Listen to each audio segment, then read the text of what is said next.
नमस्कार। आज आप सुन रहे हैं मालती जोशी जी द्वारा लिखित कहानी भाग विराग भाग 6। माँ जैसे आग बरसाकर चली गई थी, पर मैंने उनकी बातों का बुरा नहीं माना। यह वे नहीं, उनकी ममता बोल रही थी। पर मैं उन्हें कैसे बताती कि मैं इन दिनों मनोज से 2 घड़ी बात करने के लिए तरस गई हूँ। वे सुबह शाम आकर हाल पूछ जाते हैं।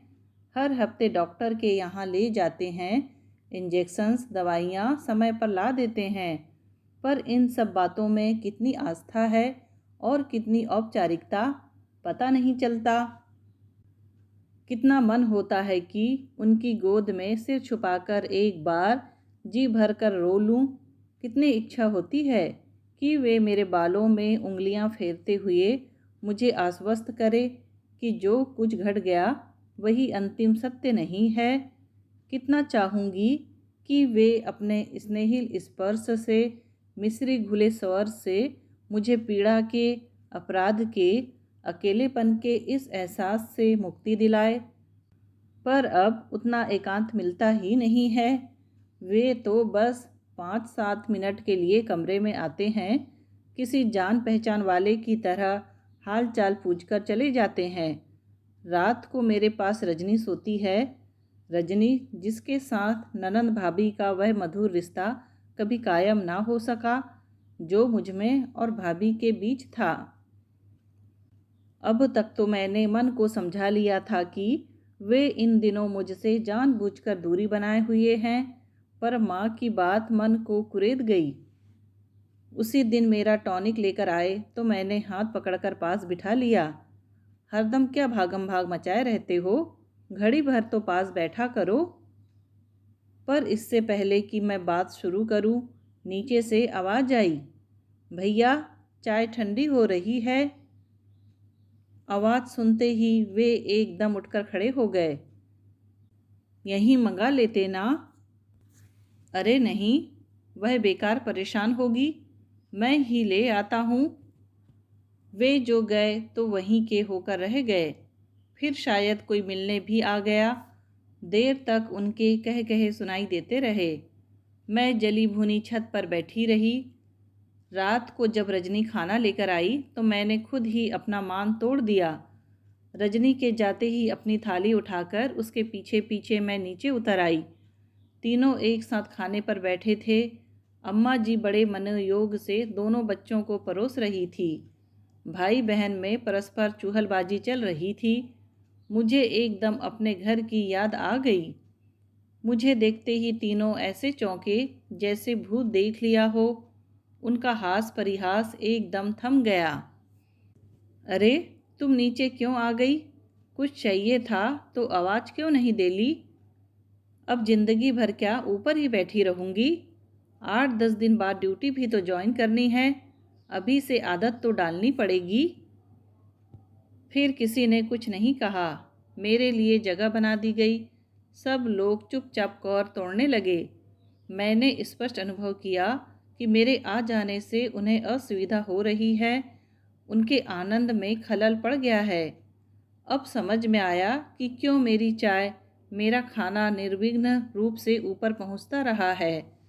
नहीं तो जैसा अम्मा जी का स्वभाव है, उन्होंने इस बात को लेकर अब तक तूफान मचा दिया होता। चुपचाप 4 निवाले गटक कर उठ आई। पिता की गोद में सोई श्वेता को मैंने बिस्तर पर लिटाना चाहा, पर उसने नींद में भी मेरे हाथ झटक दिए। इस तरह सबसे उपेक्षित होकर हारी सी मैं अपने दड़बे में लौट आई। अगले दिन सुबह श्वेता अखबार देने आई तो मैंने पूछा, पापा क्या कर रहे हैं? नहा रहे हैं। नहा लें तो उनसे कहना मम्मी ने फ़ौरन बुलाया है। वे तौलिया लपेटे अंगोछे से सिर पोंछते हुए भागे भागे ही ऊपर आए। क्या हुआ? मुझे इत्मीनान से बैठा हुआ देखकर थोड़े से रुष्ट स्वर में बोले, यह कोई तरीका है? तुमने तो एकदम डरा दिया था। मैंने सोचा पता नहीं क्या बात है। कोई बात होगी तभी तुम मेरे पास आओगे। मतलब अब तुम्हें मेरे पास आने के लिए भी कुछ बहाना चाहिए। समझने की कोशिश करो Kannu. I am so busy these days. Busy तो तुम हमेशा से हो, लेकिन फिर भी सबके लिए समय निकाल लेते हो, सिवा मेरे। उन्होंने कोई उत्तर नहीं दिया। क्या मेरा कोई हक नहीं है? वे चुप। अपनी बात कहूँ तो कब कहूँ, किससे कहूँ? वे खिड़की के पार देखते रहे। मैं क्या कह रही हूँ, सुन भी रहे हो? एक बार इधर देखो तो। क्या देखूँ? उन्होंने खींच कर कहा और पलटकर मुझे इस तरह घूर कर देखा कि मैं सहम गई। मैंने अपनी दृष्टि हटा ली। वहाँ से हटते ही मेरी आंखें ड्रेसिंग टेबल के बड़े से आईने पर टिक गई। दर्पण में हम दोनों एक साथ प्रतिबिंबित हो रहे थे। उनका सदा स्नाद सुडोल सुदर्शन शरीर और उसके बगल में खड़ी मैं, मृत्यु के मुख से लौटी एक जर्जर काया, बिखरे बाल, बासी चेहरा। चेहरा जो सुंदर तो कभी भी नहीं था, पर इस समय तो असुंदरता की सीमा छू रहा था। नहीं, दर्पण में हम दोनों की दृष्टि टकराई। जो मैंने देखा उसे वे भी अनदेखा नहीं कर सके। दोनों परछाइयों का वैमनस्य उनकी आंखों में भी प्रतिबिंबित हो रहा था। एक ऊब, एक बेजारी, एक वितर्षणा के साथ मेरे प्रतिबिंब को घूर रहे थे वे। नहीं, मैं जोर से चीखी और मैंने एक मुक्का आईने पर दे मारा। दूसरे ही क्षण मुझे अंधेरे के अजगर ने लील लिया। होश आया तो सिर बहुत भारी लग रहा था। हाथ से छूकर देखा, वहाँ भारी सा बैंडेज बंधा था, इतना भारी कि उनके बोझ से सिर फटा जा रहा था। मन हुआ कि दोनों हाथों से उसे उतारकर फेंक दूं, पर दूसरा हाथ उठा ही नहीं। दाहिने हाथ की हथेली पर भी पट्टी बंधी हुई थी। चेहरा खींचा खींचा सा लग रहा था। उंगलियों से छूकर देखा, बाईं आंख के ठीक नीचे भी एक पट्टी चिपकी हुई थी। माँ, मैंने क्षीण स्वर में पुकारा। उस नीम बेहोशी की हालत में भी समझ गई थी कि मेरे शरीर पर इतने प्यार से हाथ फेरने वाला कौन है। माँ, क्या है बेटे, कैसा जी है अब? सिर फटा जा रहा है माँ। टाँके कसक रहे होंगे बिटिया, थोड़ी देर में आराम आ जाएगा। टाँके? मुझे टाँके लगे हैं? हाँ, 4 टाँके आए हैं। वे तो कहो कि आँख बज गई। माँ, मेरे हाथ में क्या हो गया है? माँ ने इस बार जवाब नहीं दिया, चुपचाप मुझे थपथपाती रही। माँ, कन्नू अब थोड़ा सोने की कोशिश करो, नींद में हीलिंग जल्दी होती है। यह बड़े भैया की आवाज़ थी। भैया, मेरी गुड़िया, मेरी श्वेता कहाँ है? वह पार्क में गई है, उसे बुलवा दीजिए ना प्लीज। बड़ी देर बाद मनोज उसे लेकर आए। देखो बेटे, मम्मी बुला रही है। पर उसने मेरी ओर देखा ही नहीं, पापा के कंधे से चिपकी रही। आ जा मेरी गुड़िया, मेरे पास आ। इसे मेरे पास बिठा दीजिए ना प्लीज। वे उसे लेकर झुके, पर उसने उन्हें कसकर पकड़ लिया। भैया ने उसे ज़बरदस्ती मेरे पास बिठा दिया। जैसे ही मैंने उसे अंक में भरना चाहा, वह चीख उठी, डर लगता है पापा, हमें डर लगता है। और उसने अपनी दोनों हथेलियों से मुंह ढांप लिया। मनोज ने जैसे ही उसे उठाया, वह किसी भयभीत व्यक्ति की तरह उनसे चिपक गई। वे चुपचाप उसे लेकर बाहर चले गए। मैं आंखें फाड़े उन्हें देखती रह गई। फिर मेरी आंखें पथरा गई, हाथ पांव ऐंठ गए। कानों में एक ही बात हथौड़े की तरह बार बार चोट करती रही। डर लगता है? श्वेता को मम्मी से डर लगता है, अपनी मम्मी से। इस बार आँख खुली तो मैं अस्पताल में थी। पीहर का पूरा कुनबा मुझे घेरे हुए था। यहाँ तक कि सुनील भैया, अनिल भैया भी थे। मेरी तबीयत देखने इतनी दूर से दौड़े चले आए थे। सब के सब मेरे लिए व्याकुल थे, मेरी हर इच्छा पूरी करने को आतुर, मेरा हर शब्द झेलने के लिए तत्पर। उस भीड़ में जिन्हें खोज रही थी वे नज़र नहीं आए। 2 दिन तक मेरी आंखें दरवाजे पर ही लगी रही। जब भी आहट होती मुझे लगता वे ही आए हैं, पर वह कोई तीसरा ही होता। हताशा से मैं मुंह फेर लेती, उस आगंतुक के औपचारिक प्रश्नों का उत्तर भी ना देती। तीसरे दिन मुझसे नहीं रहा गया। भाभी से पूछ ही लिया, भाभी वे दिखाई नहीं दिए। वे इलाहाबाद गए हैं अपने मामा के यहाँ अम्मा जी को छोड़ने। और श्वेता, वह भी साथ गई है। दरअसल उसी के लिए गए हैं। उस दिन वह थोड़ा डर गई थी, भाभी ने कहा और एकदम जबान काट ली। शायद रजनी के लिए कोई लड़का देखने गए हैं, 2-4 रोज में लौट आएंगे। भाभी ने शायद गलत सुना था। इलाहाबाद में उनके कोई मामा जी नहीं थे। फिर तो रजनी के लिए लड़का देखने की बात ही ठीक थी। पर क्या इसी समय जाना जरूरी था, या फिर जैसा कि भाभी गलती से कह गई थी, श्वेता को कहीं घुमा लाने के लिए निकल गए हैं? क्या सचमुच वह इतना डर गई थी? क्या सचमुच मैं इतनी डरावनी लग रही हूँ? पर आईने में अपनी शक्ल देखने की हिम्मत ही न पड़ी। भाभी से मैंने किसी तरह की जिरह नहीं की। चुपचाप बिस्तर पर पड़ी पड़ी घर जाने के दिन गिनने लगी। अस्पताल से जिस दिन छुट्टी मिली मैं बहुत प्रसन्न थी। पिछली सारी कड़वाहट भुलाकर मैंने एक नई जिंदगी शुरू करने का निश्चय कर लिया था। पर टैक्सी जब अपने पुराने घर पर रुकी तो मैं चौंक पड़ी। आप लोग मुझे यहाँ क्यों ले आए हैं? पहले भीतर तो चलो, भैया ने डांट लगाई। गुस्से में पैर पटकते हुए मैं भीतर आई और सोफे पर धम्म से बैठ गई। कहाँ तो मैं यहाँ आने के लिए तरस रही थी, और अब यहाँ आते ही दिमाग गर्म हो गया। आप लोग मुझे यहाँ क्यों ले आए हैं? तो क्या करते? वे अभी लौटे नहीं हैं क्या? लौट भी आए हो तो हम तुम्हें वहाँ नहीं भेजेंगे। क्यों? क्योंकि तुम्हें पागल खाने भेजने की वहाँ पूरी तैयारी हो चुकी है। तुम्हारी पूजनीय सास सब जगह प्रचार करती फिर रही है कि तुम्हें ऐसे दौरे हमेशा से पड़ते हैं। तुम्हारी वजह से उन लोगों का जीना हराम हो गया है। कभी भी कुछ भी कर बैठती हो, किसी दिन उल्टा सीधा हो गया तो उन लोगों को जेल जाना पड़ेगा। तुम्हारे इन्हीं लक्षणों से बच्ची तुम्हारे पास तक नहीं फटकती क्या? मेरे हाथ पांव फिर ऐंठने लगे। जबान तालू से चिपक गई, पुतलियां चढ़ गई।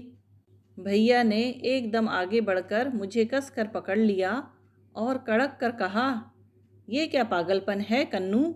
इस तरह तो तुम उनकी बात की पुष्टि कर रही हो। परिस्थिति से लड़ने का यह तरीका नहीं होता। इस तरह तो तुम जीत चुकी। हौसला रखो, तुम अकेली नहीं हो। तुम्हारे 3 भाई तुम्हारे साथ हैं। बेहोशी का वह दौरा आते आते रह गया, पर मुझे भीतर तक हिला गया। भाग्य मुझे जीवन के किस मोड़ पर ले आया था। दूसरे दिन से घर में लोगों का तांता लग गया। ये सब मेरे अपने थे, मेरे गली मोहल्ले के और परिवार के लोग थे, जिनके बीच पलकर मैं बड़ी हुई थी।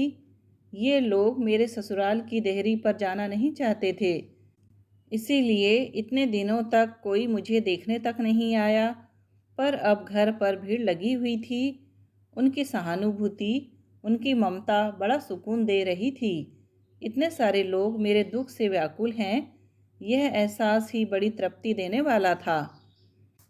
खबर मिलते ही पंडित जी भी आए।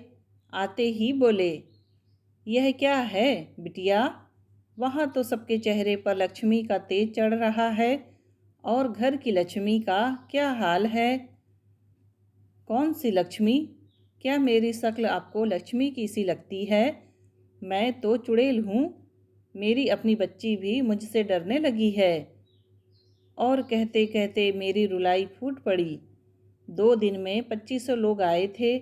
सब ने इसी तरह दुख और आश्चर्य व्यक्त किया था, पर सबके सामने मैं धीर गंभीर बनी रही थी।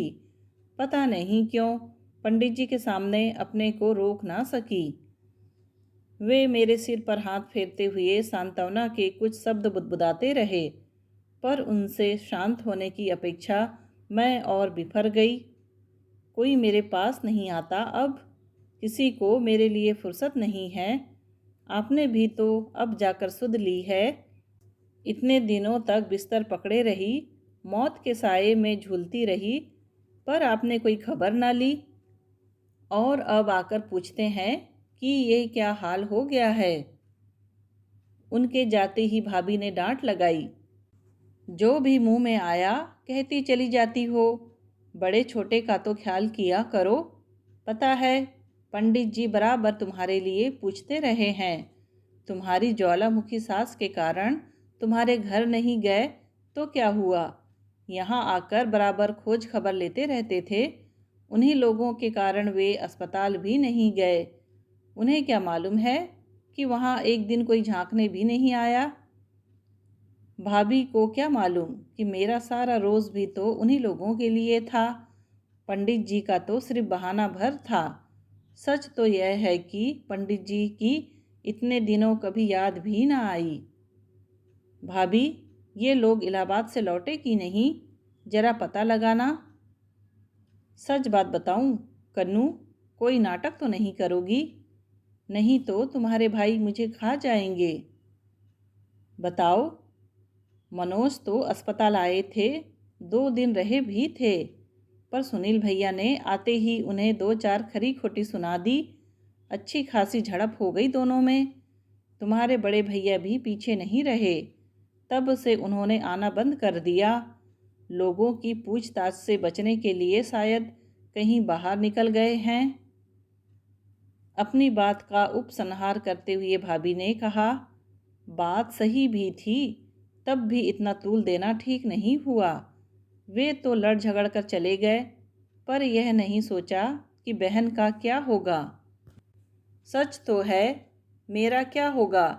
इस अपमान के बाद क्या यहाँ वे आएंगे, और उन्हें बुलाए बिना कौन सा मुंह लेकर मैं वापस जाऊंगी। भाई लोग जिस ठसक के साथ ले आए हैं, क्या उतने ही सम्मान से मुझे रख सकेंगे। मैं भी कितने दिन तक गल ग्रह बनकर यहाँ पड़ी रहूंगी। भाभी ने ठीक ही किया जो पहले से आगाह कर दिया। यह सब सुन लेने के बाद मेरा फिर से बेहोश हो जाना बिल्कुल स्वाभाविक था। मेरे हाथ पैर ऐंठने भी लगे थे। बड़ी मुश्किल से मैंने अपने पर नियंत्रण किया। मैं भाभी को किसी मुसीबत में डालना नहीं चाहती थी। जीने का, ठीक होने का उत्साह ही जैसे जाता रहा। रूठा हुआ पति, खौफ खाती बिटिया, पागलपन का प्रचार करती सास, किसके लिए जिंदा रहना है मुझे। औरों से तो मुझे कुछ लेना देना नहीं था। एक ये ही अगर अपने होते तो क्या माँ के भ्रामक प्रचार का प्रतिवाद न करते। बिटिया के मन में पैठ गए मिथ्या भय को हटाने का प्रयास न करते। पर वे तो जीवन मृत्यु के बीच झूलती पत्नी के सिरहाने बैठकर लड़ते रहे, आत्मसम्मान की बातें सोचते रहे। उनके व्यवहार से लग रहा है कि मेरी बीमारी उनके लिए इष्टापत्ति बनकर आई है। ऐसे व्यक्ति को कोई मनाए भी तो कैसे। आज माँ, भैया, भाभी जान छिड़क रहे हैं। उनके अकृत्रिम स्नेह की कब तक परीक्षा लेती रहूँगी। उसे नकार कर चली भी जाऊँ तो किस बलबूते पर। उठकर एक गिलास पानी पीना भी तो मेरे लिए कठिन हो गया है। दिन रात मैं इसी सोच में घुलने लगी। मेरा बिस्तर माँ के कमरे में ही लगा दिया था। उस पर पड़ी पड़ी दिन रात माँ के ठाकुर जी को निहारा करती। चांदी और पीतल की मूर्तियों से वह पीतल का सिंहासन खचाखच भरा हुआ था। अगल बगल देवी देवताओं की ढेरों तस्वीरें थी।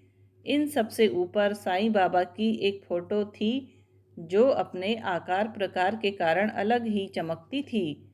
मैं टकटकी लगाए उन्हीं को देखा करती, अपनी रिहाई की भीख मांगा करती। एक रात इसी तरह लेटे लेटे करुणा की याचना कर रही थी कि कुछ पंक्तियां अनायास फूट पड़ी। शरण में अपनी बुला ले ओ साईं, दुविधा मन की मिटा दे ओ साईं।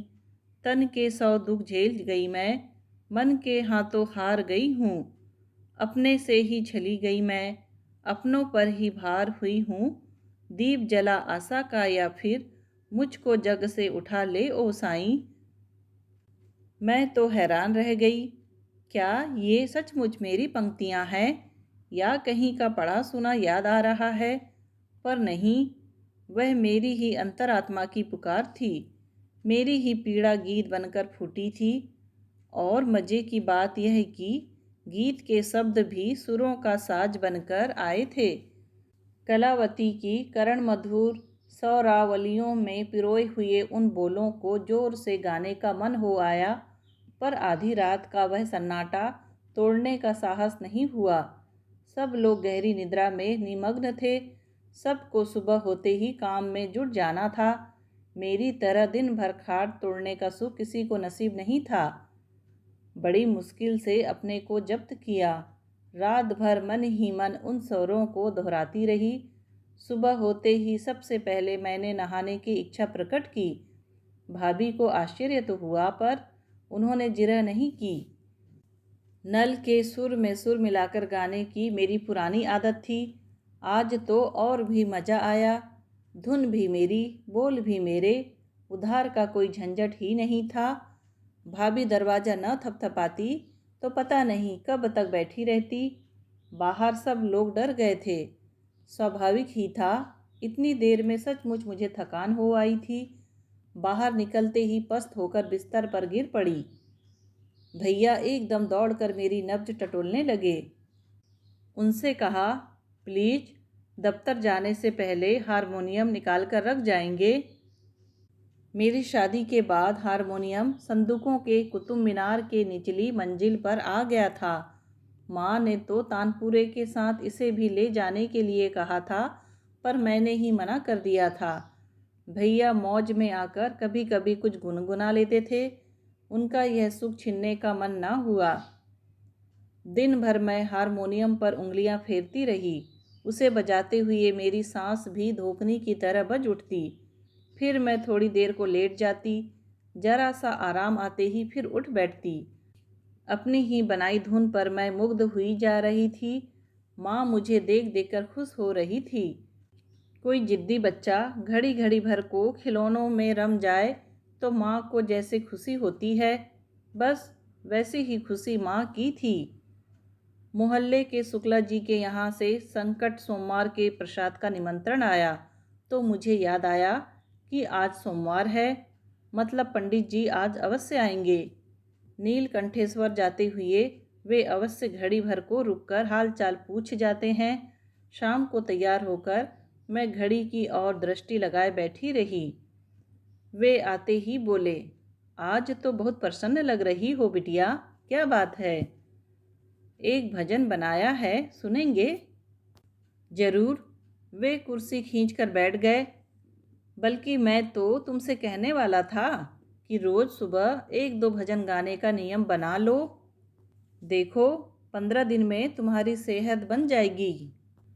मैं हारमोनियम लेकर बैठ गई। सारा घर मेरे आसपास इकट्ठा हो गया। सबके चेहरे पर एक अपूर्व उल्लास था।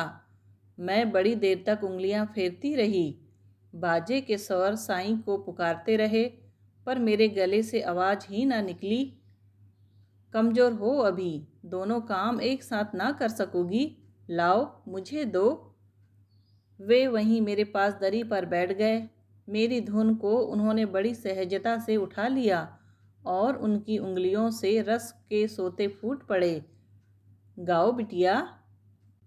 पर बिटिया गाती क्या खाक, आवाज़ तो निकले। सुबह बाथरूम में कितना सुंदर समा बंध गया था। उस समय सचमुच मैंने गाया था या नल की धार में अपनी आवाज़ को आरोपित कर दिया था? थोड़ी नीचे से उठा ले। और बड़ी आसानी से वे दो सुर नीचे उतर आए। जीवन में पहली बार कली तीन से गाने का अवसर था। लगा जैसे अपनी आवाज़ को किसी गड्ढे से खींच कर निकाल रही हूँ। वहाँ से तो निकाल लिया, पर उसके बाद ठप खींच तान कर धेवत तक ले गई। पर वहाँ तक जाते जाते ही दम फूल गया, आवाज़ फट गई, बिखर गई। कांपती हथेलियों से चेहरा छिपाकर मैं सुबक पड़ी। कानों में पंडित जी की आवाज़ आ रही थी। कोई बात नहीं बेटे, बहुत दिनों बाद गाया है ना, इसीलिए 8-10 दिनों के अभ्यास से सब ठीक हो जाएगा। उसके बाद मुझे कुछ सुनाई ही नहीं दिया। मैं उसी तरह हथेली में मुंह छिपाए ही लुढ़क गई। दोस्तों, कहानी सुनने के लिए आपका धन्यवाद। कहानी पसंद आई हो तो प्लीज़ लाइक, शेयर और सब्सक्राइब ज़रूर कीजिए।